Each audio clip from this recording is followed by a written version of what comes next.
Hello, hello, hi. It is me, it is I. Small time DD, you're hiding these every internet, and Akasaha and Bakala Yala.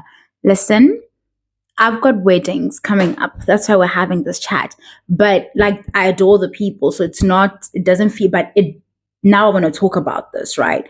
I just got my nails done.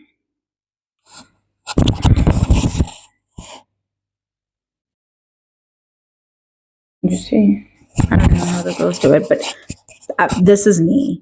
Sorry if the mic is disturbing to you guys when I do that. This is me. This is my vibe. Maybe I'll do a little like French detail or whatever, but I just kept it plain like that.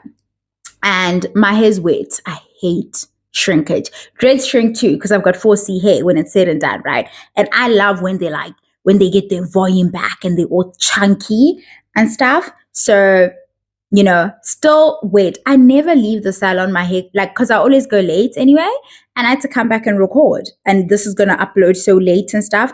So it's still a bit heavy, but it's not dripping. As long as it stops doing that, I'm like, listen, I'll figure it out at home. I gotta go. I had to dye my hair black because it's my vibe. Great. So all of this is happening, but I've been thinking about it for a while. I feel like the big flu, like COVID we didn't stay with the lessons we were supposed to stay with because we're less than smart. You see, small gatherings are still as special. They can be they can be as magical and as, I think, even more, because then you can be like, get every detail right, because you don't have the number to concern yourself with, right? Like the flowers can be more lush because it's one long banquet table of 20 people that you know, or whatever. Do you understand what I'm saying? Like the drinks can be more signature.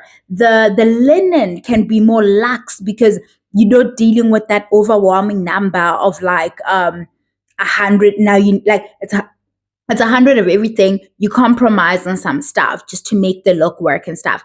I feel like we didn't like keep those lessons, even with funerals, but like generally, everybody doesn't need to be at your wedding, and you don't need to be at everybody else's wedding as well. Like acquaintances and stuff, like batabashapu though, hey? Like even some of your mates, like some of your family as well. It's like, do you really speak to your Khadi's kids like that? Yeah, they're your cousins, like, but like, if the total cost per head, because I think we need to start speaking of this in terms of like cost per head, because that's how it's done in industry. So maybe we understand. If the cost per head is 1,000 people, are you really trying to spend 1,000 rands on your one Rahadi's kid whom you've never really had much of a conversation with? Okay, like honestly, think about that. Sit with that for a bit.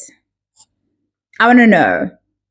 Do you understand? So I really want to talk about being a wedding guest, like what that cost is and how we got here. Because I'm a guest, right? And I'm thinking, for me, it's really like these are my actual friends. So it's like, now I'm thinking, if you're an acquaintance or like, yes, it's your cousin, but you're in even really why didn't you RSVP that you're not going to be available or that you're not coming? Because I'm looking at this now, girl. So my bill starts with the hair, and I started today, right? Which wasn't much, but the rest of you are getting the frontals.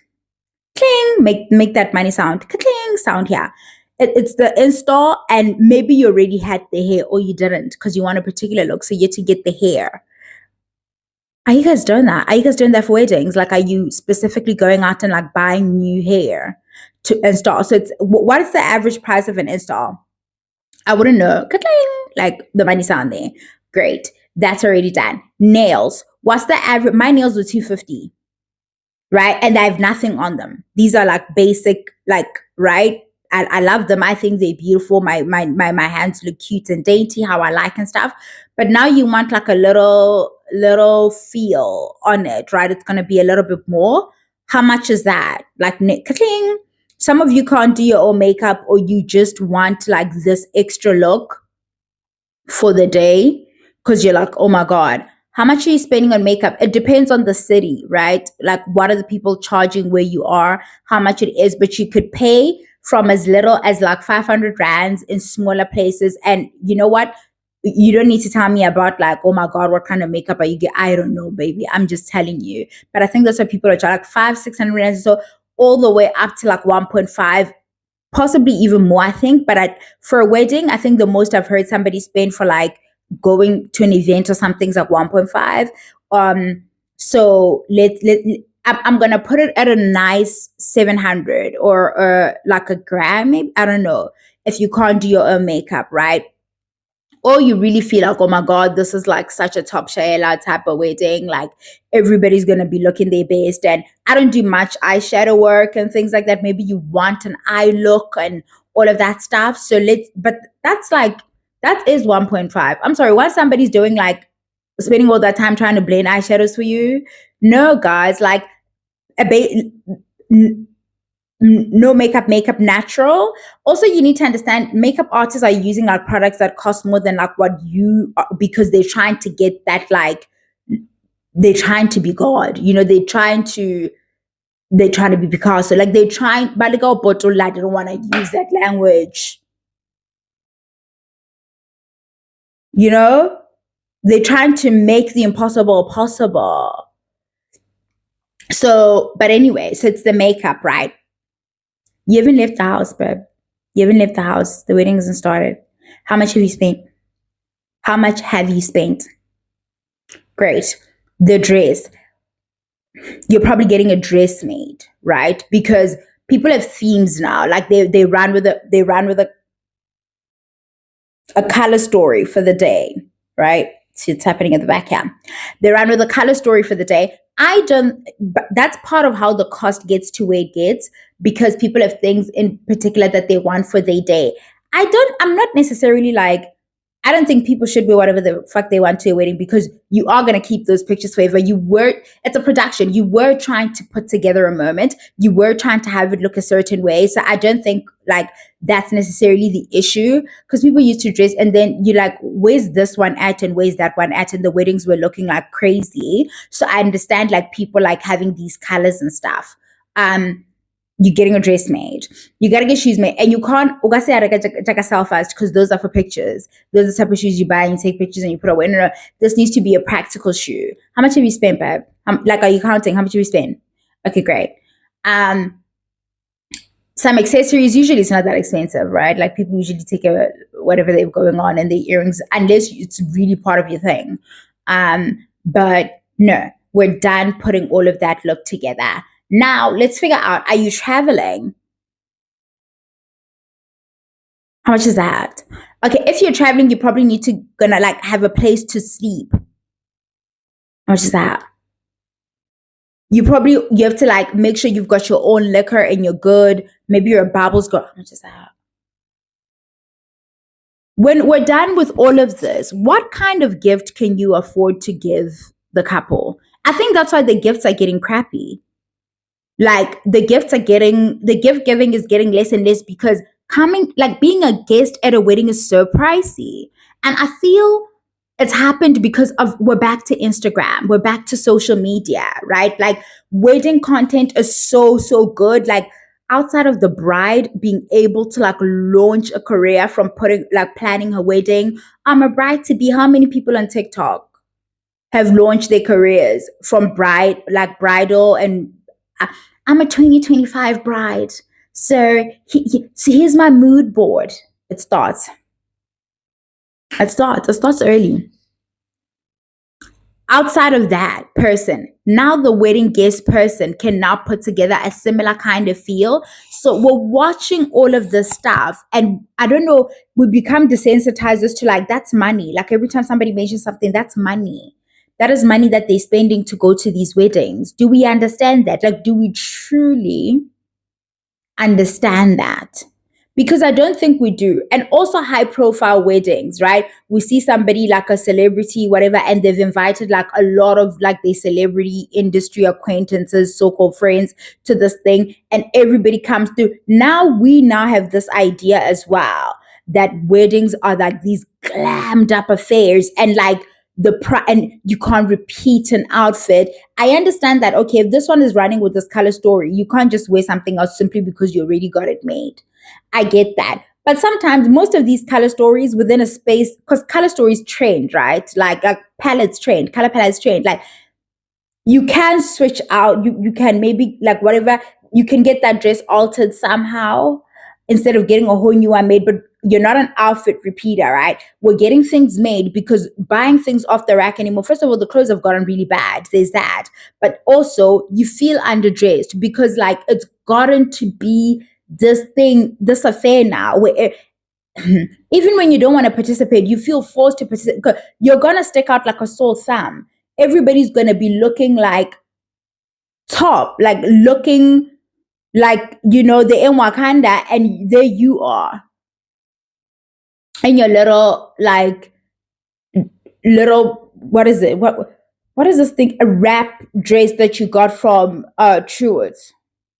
Ginger Mary. Yo. Like you've come, ooh, I'm part of the problem. No, but I've been part of the problem, but that's not the, don't look there. Do you understand what I'm saying? I first wanted to do the video about like how pricey weddings and generally throwing events, like how expensive that is. But because I'm a guest, first of all, I have nothing to wear for Saturday, but that's a different story. Like I don't know what I'm going to do with my life. It's Monday that I'm telling you guys this, right? I have no idea what I'm going to do. But I'm like, what is reasonable? As a couple getting married, are you still expecting? And that's my chat, right? If you invite 20, 50 people, whatever, like an intimate more thing that you're doing, and it's more toned down and people don't have to, do you have more of an expectations of like better gifts? Not like an entitlement, but it is a wedding. People gift the couple, it's a thing.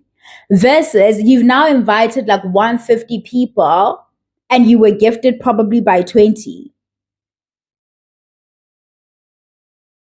It's not making sense. It's not make sure. Like the people that you're stressing about, like excluding from your guest list, are they gonna? Do you understand? I think we should make it okay to turn down invitations. I think we need to and I don't think it's possible. I'm saying all of this, and I don't think it's gonna happen. I don't think we can reverse the clock. I actually don't think we can go back to a time where being a guest at a wedding is not this expensive. I think this problem is ballooning. TFD. Chelsea from the Financial Diet, some channel that I like to watch on here, got into some hot water a little while ago, probably 2 years ago, when she was calling out how expensive the wedding industry, it's getting bigger and bigger and bigger and out of control. And it's like, no, I'm telling you now, attending a wedding has gotten it's 5K. That's the price. If it's that type of wedding where or tomaka rukisha, you're buying the fabric, you're paying for the labor, all of that stuff. How much is that dress? How much have you spent on the dress alone as a lady before you get your face together? And then it's the traveling. How much are you willing to spend? I think that's what I really want to hear. How much are you willing to spend to be a guest at somebody's wedding? Because some of you are getting into serious financial troubles. And I have two. I've one this weekend, another the next weekend. I had one in September, but it's moved to December. All three of these people, very good friends of mine. These are my very good friends. And not, listen to me, I know the difference. Okay, these are my mates. Okay, and I'm like, I can't, it don't make sense. It don't even make sense because I'm home. Two of them are here at home. The December one, I have to go somewhere. You understand? So it's like, what am I going to say? Also, I don't want to not go. It's that simple. I want to go to my friend's thing, right? I see people they are busy. They deep in wedding season and they go into this one and that. I'm like, how can people afford this? Or maybe they're finding themselves in my situation where it's close family. It's all, but when it's said and done and you sit down and you calculate, are you happy with the number? Was it worth it? But that's it, Chella. Bye, you guys. I do want to know, how much are you willing to spend, or how much have you spent? When you sit down and do the math, the last wedding you went to in the last 2 years or so, when you really sit down and you do the numbers that you don't want to do. You don't want to do, it's uncomfortable. When you sit down and do, I want the number. I want it. Rahari is asking so nicely, may I please have that number? Thank you. Thank you in advance.